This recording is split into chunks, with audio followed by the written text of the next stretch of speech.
Hello, and welcome to episode 18 of Board Game Blitz, a podcast about all things board games that you can listen to in less time than it takes to debate the Oscar winners with that friend of yours who never even watches all the movies. This week, we're doing something a little different and spending the entire episode discussing 2016 as a whole.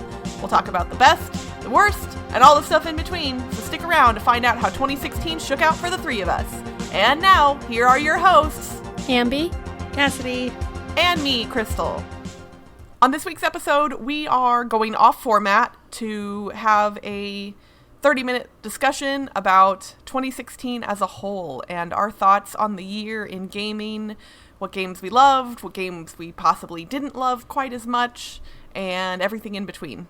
So I guess we could start on a less good note, and then we could move to all the awesome stuff, potentially. So the first category we're going to talk about is our biggest disappointment of 2016. And for a disclaimer, none of us have played every single game that was released in 2016. Some of us have only played a very small percentage. I have so many games from 2016 that I didn't get to play. So all of our opinions are based solely on the specific games that we each played, and they are not representative of what the actual best games of the year potentially are. And obviously best is subjective anyway. But so nobody send us nasty emails about why we didn't include something, because chances are I even played something and forgot about it, which, you know, that happens. And that's why for my New Year's resolution, I'm now tracking my plays. So I'll be able to look in the future and see what I played. But so biggest disappointments. Did anybody have anything that did not hit the mark for them this year? So I've got one. I talked about Mythos Tales in an earlier podcast and how it was pretty fun. It was like Sherlock Holmes Consulting Detective, but more thematic, I thought. But we just finished all 8 scenarios in the book, and there were a lot of errors in the cases that made some of them unsolvable, and that was pretty disappointing for me because, like, it's a one-time playthrough for each case, and if it's unsolvable because of a typo or an error or something just missing that should be there, then it's kind of sad. Like, we still enjoyed playing it, and the story was really great, but it was just disappointing because, like, we wouldn't get to the answer, and then we, like, look at the solution, and it's like, oh, we couldn't have done this, so. That's such a bummer. Yeah. My friend Kathy, I think, just picked it up recently, and she and I were going to play through it, so now I'm kind of... But I think she's good about looking at BGG to see... Yeah, I think there's a lot of errata. Like, there are some typos on the map, too, so I think they've already, like, put some stuff on BGG about that. Oof, but with a game like that, that's almost a deal breaker there. Yeah, it's a little rough. I don't really want to say this is a disappointment because I had a child, but I actually wasn't really able to play a lot of 2016 games, and in not playing a lot of 2016 games, I don't really have a biggest disappointment because I just didn't play enough, and I enjoyed everything that I did play, so yeah. Well, Thanks, that's baby. Also a plus, though, that the things that you did get to play, you liked, so that's kind of cool. I've been pretty particular about what I play lately for obvious reasons. Like, I usually just won't play something if I have a feeling I'm not going to enjoy it. And I think I kind of do that too, but then I also am willing to, like, kind of... My friends have different tastes in games, so sometimes I'll try stuff that's outside of my comfort zone, and then sometimes that goes well, and sometimes it doesn't. For me, in 2016, I think my biggest disappointment would probably be Cry Havoc, and that's not to say that I disliked it or that it's a bad game, because neither of those things is true. But I think I had hyped it up in my head a little bit too much. Like, I was expecting something kind of like Blood Rage, but, like, way better. And while I liked it, I don't like it as much as Blood Rage, and so it was disappointing, because I was kind of like, aw. And this, I don't know if this fits or not, but it's because it's weird to say something disappointed me that I didn't actually play. But SeaFall was released this year, and because I loved Pandemic Legacy so much, I was kind of amped about the next Legacy game coming out, and I had avoided specific information about the game for a while, and then as people started talking about it, I realized that mechanically SeaFall was not a game that I would enjoy, truthfully. Like, just not that it's poorly made or anything like that, but just the gameplay itself is not something that's up my alley. So I had to realize that even though I was excited about it, it was a game that I probably shouldn't even try and dive into. So that was kind of a bummer as well. So the disappointments, they are what they are, but let's move on to something more fun. Anybody have something that surprised them? Your biggest surprise of 2016? I'd say Clank was my biggest surprise. I didn't even look at this game until it was suggested by someone else, and then I looked at it and they're like, yeah, it's a deck builder and it's a dungeon crawler, and I'm like, really? It's both of them? Really? I don't know. And they're like, oh, just give it a chance, and I'm like, and then I did. And I actually really enjoyed it. I've played it a handful of times now, and it's one I'm looking forward to picking up. Clank was definitely fun. I got to play it for the first time recently, and you were correct that it is fun, and it is definitely, while I don't like a lot of deck builders, it is a deck builder I enjoy. My biggest surprise was probably Adrenaline. So I usually don't like area control games or direct conflict, but I had a lot of fun playing Adrenaline. I guess because the area control, even if you don't have the majority, you still get some points, so it's not like an all or nothing thing. And it's not terrible getting shot and getting killed because you just respawn. So there's not much of a setback, whereas I think I don't like area control games where you just get nothing and then have to restart and have no points at all. But yeah, I had a lot of fun playing Adrenaline. It felt super thematic too, which was really fun. Is that, I could be completely mistaken, is that the one that people liken to a first-person shooter video game? Yeah. So you collect these guns and then you shoot other people. Okay. So it sounds interesting. I haven't tried it. Yeah, it's basically an area control game where the area is the other players. Ooh. Because you're shooting them. Okay. And you have wound tokens on them. I think my biggest surprise of 2016 would be Mansions of Madness 2nd Edition.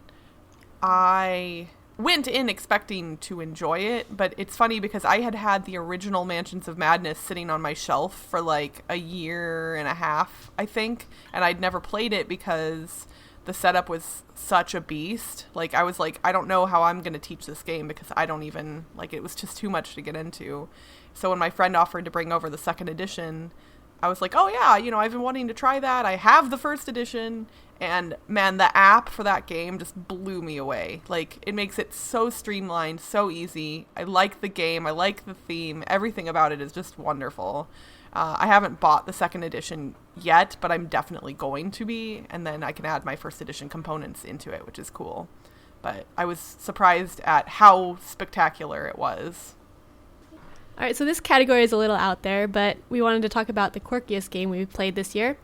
And for me, I got Escape Room the game for a Secret Santa gift. And Escape Room the game is like an escape room, but a board game. So an escape room is usually you go to this actual room and there's a bunch of puzzles in the room and you're trying to get out as a team.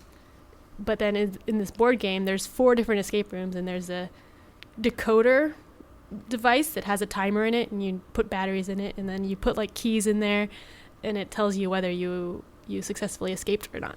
So that was pretty fun. It had some cool puzzles, and the puzzles were split out so multiple people could be working on it at the same time.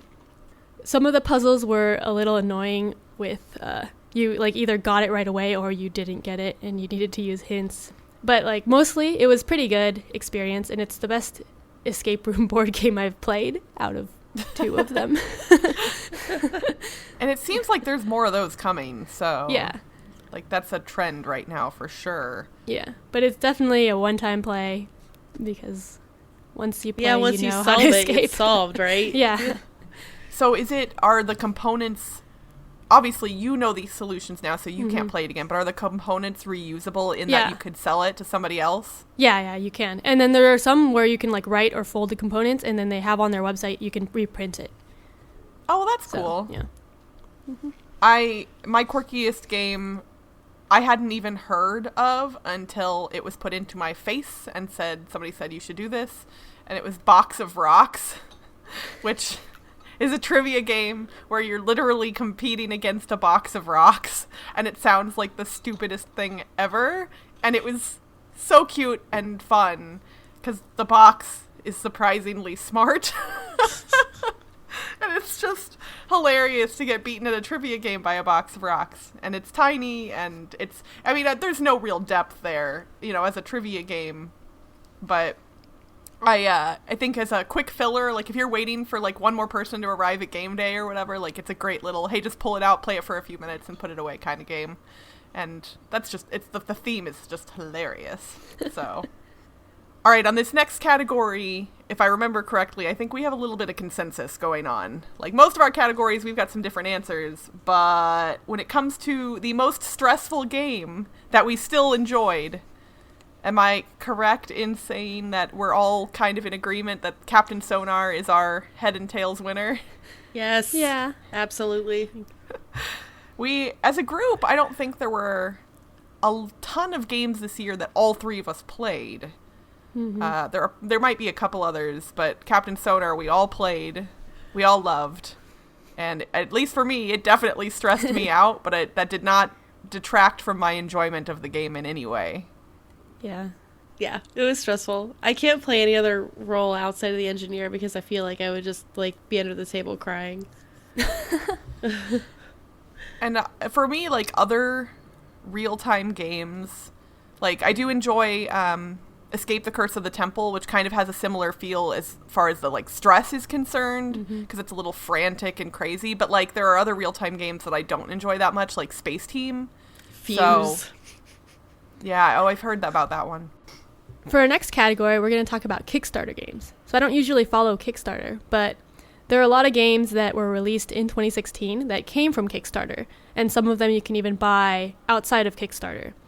And so for my favorite, this was Millennium Blades, which is it's a game where the theme is a collectible card game. So you're like playing a collectible card game, you're buying booster packs, making your deck, going to tournaments, and it's all in the game. Millennium Blades is my favorite Kickstarter board game of 2016 as well. Like, I think, what do I refer? It's a CCG tournament simulator. Yeah, simulator. Which is weird to describe a game like that, I'm really bad at CCGs. Like, I've tried playing Magic the Gathering with my husband a whole bunch of times, and it is not my forte. And I was also not great at Millennium Blades, but it was really fun. I was surprised by the fact that I enjoyed it at all, truthfully. Yeah. It just seems like such a strange game. Like, I don't even think I would consider even looking at that. Like, what?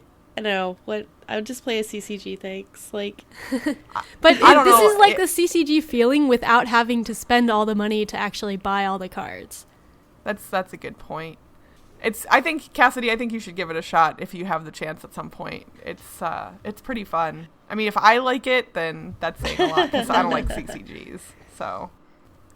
So my favorite or best Kickstarter that was released in 2016 is going to be Onami.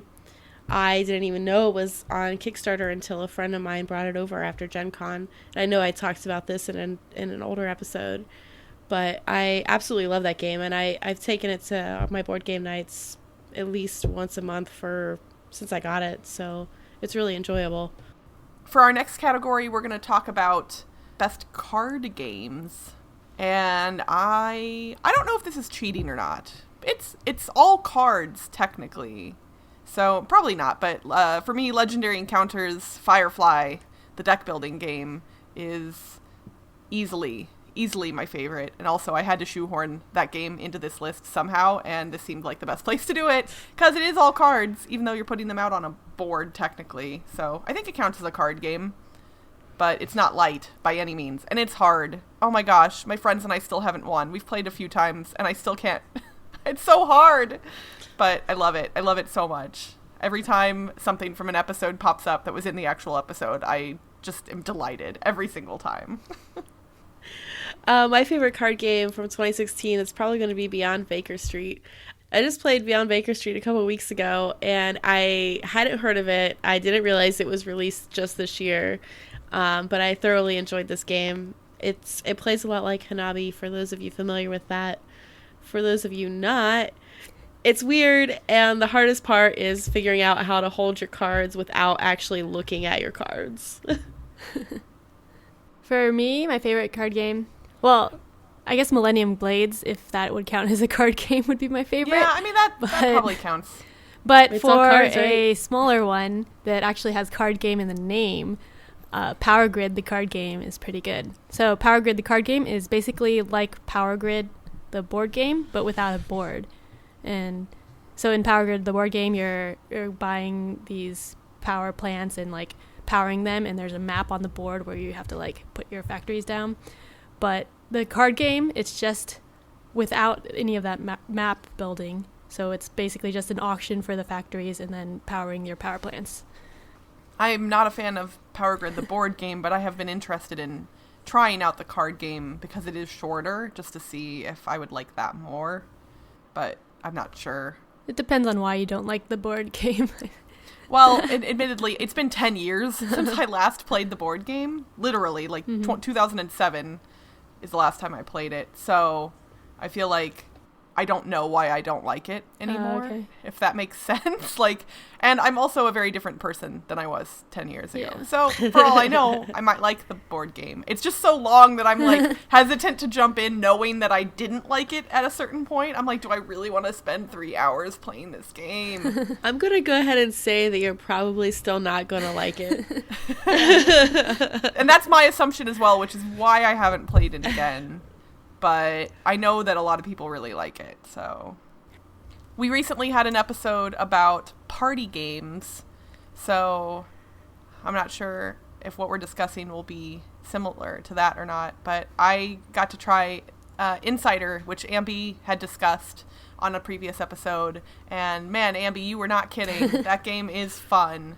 Yep. And what was really amusing in the most recent play of it, or not the most recent, but one of the times I played it, is there was another guy in the group who is just really, really good at like logic and deductive reasoning, and I was the insider, but he asked a like brilliant question that had so much to do with the thing, and so everybody was like, it's clearly him, and I was like, ha ha ha. He even argued well. He was like, this is what I do for a living, and this is my job, I'm really good at it, and it didn't matter. They still voted for him. Yeah, I've gotten a lot better at not trying to get the answer right away. As the not insider, you don't want to like actually ask really good questions because you want everyone to ask questions so you know who the insider is. That nuance is definitely where I think it shines. Is like when you think you know you're getting on the right track, but you don't know who the insider is, you kind of have to drag it out. Yeah. But yeah, Insider is also my favorite party game of the year. Oh, my favorite party game for the year is Secret Hitler. Ooh. I greatly dislike social deduction games. I do not ever hide my hate for them. But I actually really enjoyed Secret Hitler, and I don't know if it's because we get to possibly kill Hitler while we're playing the game, but that could really have something to do with it. But I've always had a great time every time I've played it, so that's definitely my top party game for the year. I enjoyed Secret Hitler quite a bit as well, so that's a good choice. So for the last category of our favorites of this year, we have our favorite game of the year overall. Dun, dun, dun! This is what we've been leading up to. It's all been for this! Yeah. For me, I was thinking Insider was my favorite game, but since I already talked about it, I wanted to talk about North American Railways, which also came out this year. It's a train game, which I guess could also be considered a card game because it's entirely cards that you're using. So you're buying different stocks of companies, and you have shared incentive in these companies, and then you're trying to like buy trains for them and get money. And I've played it with like my friends, I've played it with my family, and everyone has really enjoyed it. So that's a good game. You know, I'm sitting here trying to think. When I was putting my notes together for the episode, I was like, do I really have a favorite game that was released in 2016 out of the like 7 that I played? And I really have to say that it's probably a tie between Captain Sonar and Clank. I really enjoyed both of those games, and I played both multiple times this year, and I can't say that for a lot of the 2016 games that I've played. And this will probably not come as a shock to anyone who listened to our space-themed episode, but my favorite game of the year is Star Trek Ascendancy. and it's big and it's sprawling and it takes a long time to play, and I don't care at all. I loved it so much. I think it's in my top 5 games of all time, and admittedly I am kind of anxiously awaiting the new expansions, the Cardassians and the Ferengi, to give it a little bit more content. And that's not to say that the existing content isn't replayable, but I think more stuff will make it even better. I don't want to play it with 5 people, but I at some point I might be a glutton for punishment and try that anyway, because I think it would be interesting. But yeah, Star Trek Ascendancy, for the theme especially, but the gameplay as well, I just adored it so much, and I love it. All right, so now that we're done discussing our biggest disappointments and our favorite games that were released in 2016, what are some of the games that you were not able to play that were released in 2016 that you're really looking forward to still? Oh my gosh, there are so many games that I didn't play. Yeah, I know the feeling. I seriously was like, okay, I'll write 2 or 3. And I have a list of 1, 2, 3, 4, 5, 6, 7, 8, 9. I have 10 games, and that's not even completely inclusive of all the stuff I missed and want to play. But those are the ones that I really want to play that I haven't yet. I think the big ones from my list, Mechs vs. Minions. I know it was such the hotness at the end of 2016, and I did just recently order a copy, and the box is now in my house, but unfortunately I have not been able to play it yet. I was really interested in the asymmetrical game Vast the Crystal Caverns, which I know just recently kickstarted a second printing. I did not back that on Kickstarter only because I'm not certain how much I'm going to like it, but I'm really interested in trying it out. And I'm also interested in the Arkham Horror LCG, which, Ambie, I think you've played. Yeah, it's pretty good. I have never played an LCG before, so I'm a little bit wary of stepping in, but I think that might be a game that my husband and I can actually play together, since he likes CCGs and I like board games. I think it's kind of a nice marrying of our 2 hobbies and he likes thematic stuff too, so I think that we might have to pick that up and give it a shot.